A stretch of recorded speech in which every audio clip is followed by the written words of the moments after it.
গাধাকে সৃষ্টি করার পর তাকে বলা হলো সকাল থেকে সন্ধ্যা পর্যন্ত তাকে ক্লান্তিহীন পরিশ্রম করতে হবে, সারা জীবন তাকে পিঠে ভারী বোঝা বইতে হবে, খেতে পাবে শুধু ঘাস, আর তার মাথায় কোনো বুদ্ধি থাকবে না। তার আয়ু হবে 50 বছর।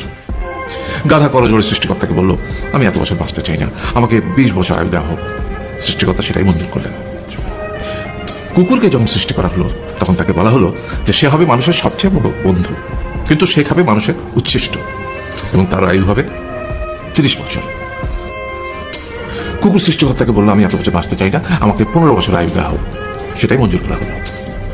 এরপর বানরকে বলা হলো, তুমি শুধু গাছের এ ডাল থেকে ও ডালে ঝুল খাবে এবং নানান রকম ফন্দি ফিকিরি করে মানুষকে আনন্দ দেবে, তোমার আয়ু হবে 20 বছর।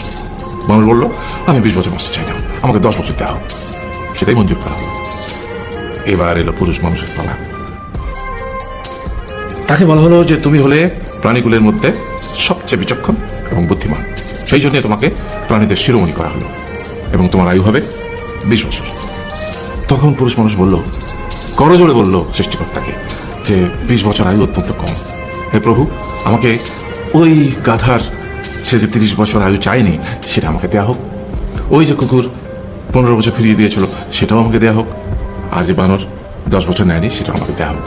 20 বছর অত্যন্ত কম, আমি দীর্ঘদিন বাঁচতে চাই। সৃষ্টিকর্তা সেটাও মঞ্জুর করলেন।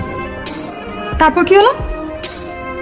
সেই থেকে ছেলেরা পুরুষ মানুষ হিসেবে বাঁচে 20 বছর, তারপরের 30 বছর সংসারের বোঝা পিঠে করে বয়ে বেড়ায়, সেটা কার মতো? গাধার মতো। তারপরের 15 বছর সে তার ছেলে মেয়েরা যা দেয় সেই রকম ঠিক কুকুরের মতো উচ্ছিষ্ট হয়ে বাঁচে। আর তারপরে বৃদ্ধ বয়সে ঠিক বানরের মতো, যেমন গাছের এডাল থেকে ওডাল ঝুল খায় বানর, তেমনি এই ছেলের বাড়ি থেকে ওই ছেলের বাড়ি, আর নানান রকম ফন্দি বিক্রি করে তার নাতি নাতনিদের আনন্দ দেওয়ার চেষ্টা করে।